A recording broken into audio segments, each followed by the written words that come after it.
the errors. There's some errors concerning the two natures of Christ. So we're going to look at some of those. A type of the dual nature of Jesus can be found in the boards of the tabernacle. In the tabernacle, there are two boards, one of gold and one of wood. The wood can never become gold, and neither can the gold ever become wood. Christ had one personality, two natures, but with one personality. During the first century of the Christian church, the era of Ebiotism denied the deity of Christ, believing that Christ had a relationship with God after his baptism.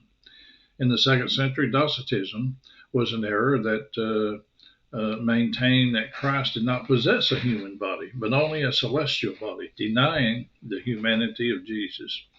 Arianism denies the divinity of Jesus Christ, or believing there was a time when Jesus never existed. They denied the preexistence of Jesus Christ. Apollinarianism is an error that taught that since sin is sown in the soul of all men, and God had no sin, then Christ had no soul and therefore had an incomplete body. Nestorianism is an error that takes the two natures of Christ and makes two persons out of them.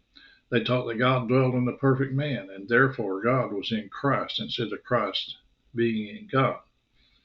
And the era of Eutychianism took the two natures of Christ and put them together to make one new nature. Monothelitism was an error that taught Christ had two natures but only one will. Unitarianism is an error that denies the Trinity, thereby denying the deity of Christ.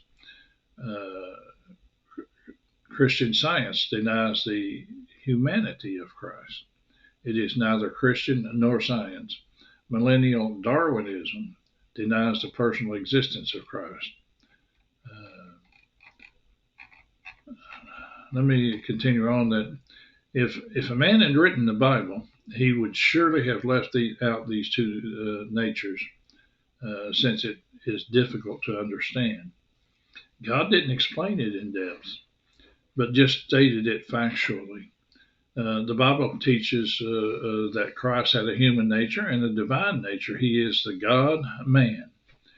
And more than any other doctrine of the Christian faith, the deity of Christ has been attacked.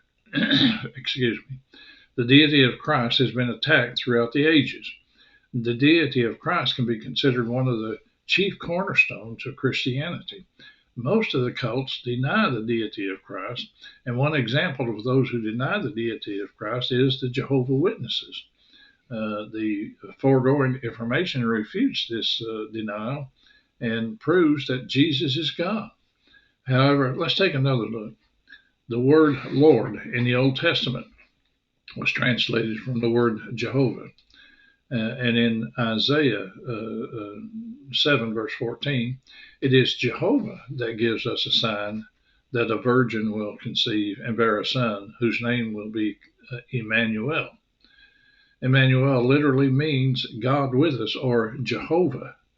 Jehovah is the only God. Jehovah himself declared in Isaiah 43, verses 10 through 11, that there was no other God but Jehovah. And this makes Jesus Christ and Jehovah God the same in substance, in power, and eternity, and therefore equal. And this prophecy of Isaiah 7, verse 14 was fulfilled in Matthew 1, verses 22 through 23. Isaiah 9, verse 6 tells us of the coming of Christ and lists him as having all attributes of Jehovah God, as well as directly referring to Jesus as the mighty God and the everlasting Father. Clearly, the many cults and Jehovah's Witnesses are not following the teachings of the Bible when they deny the deity of Christ. Thank you for listening.